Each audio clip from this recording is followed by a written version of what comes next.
বিসমিল্লাহির রহমানির রহিম। শুভ সকাল। এই মুহূর্তে একটা জমিতে শসা এবং আপনার করলা লাগানো হবে। সেই জমি যে মালচিং দিয়েই লাগানো হবে, সেই মালচিংয়ের যে চিত্র, মালচিং যেভাবে ব্যবহার করা হচ্ছে সেটা আপনাদের দেখানোর চেষ্টা করছি। মালচিং দিয়েই হলো যে চাষ করলে আমাদের চাষে অনেক সুবিধা আছে। প্রথমে আমাদের যেটা সারের অপচয় একেবারেই হয় না। পরবর্তীতে আমাদের ঘাসের কোনো সময় কম হয়, ঘাস হয় না।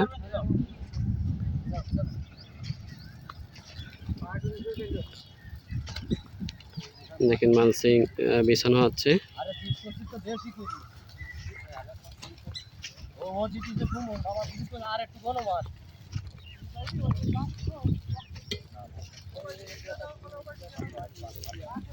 আমরা যারা বেগুন, মরিচ, ক্ষীরা, শসা, করলা ইত্যাদি যে সবজিগুলো আমরা করি, সব সবজির ক্ষেত্রে যদি আমরা মালচিং দিয়ে চাষ করি তাহলে আমাদের অনেক সুবিধা আছে এবং এটা দুইবার ব্যবহার করা যাবে। এই মালচিংটা মিনিমাম দুইবার ব্যবহার করা যাবে, দুইটা ফসলে ব্যবহার করা যাবে। এই মালচিংটা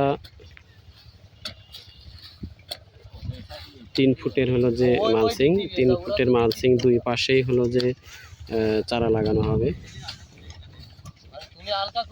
সুন্দরভাবে দেখেন তারা কাজ করছে।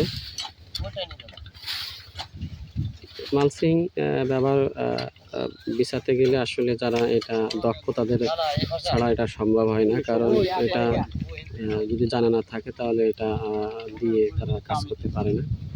এরা সবসময় আমাদের এই মাঠে যত মালচিং বিছানো হয় সবগুলোই তারা করে থাকে, যার কারণে তাদের দ্বারা দ্রুতই এই মালচিংগুলো বিছানো সম্ভব। দেখেন অল্প সময়ের মধ্যেই কিন্তু মালচিংগুলো হয়ে যাচ্ছে বিছানো।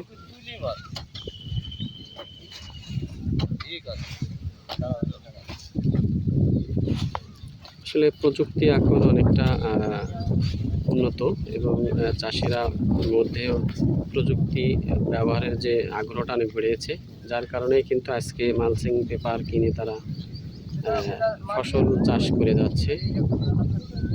একসময় আসলে চাষিরা এই ধরনের কোনো কিছুই প্রযুক্তি ব্যবহার করতে চাইতো না, কিন্তু আবার টাকা দিয়ে আবার পেপার কিনে আবার লাগাবো, এর ভিতরে কী হবে, গাছ মারা যাবে, অনেক তাদের ভিতরে ভ্রান্ত ধারণা ছিল। কিন্তু পর্যায়ক্রমে ধীরে ধীরে এখন কিন্তু সেই চিন্তা বা সেই ধারণাটা এখন আর নাই। এখন তারা সবাই ব্যবহার করতে আগ্রহী। বেড করা হয়েছে, এটা অনেক বড় একটা জমি, 1.5 বিঘা জমি। সেই জমি কিন্তু এটা মালচিংয়ের মাধ্যমে কিন্তু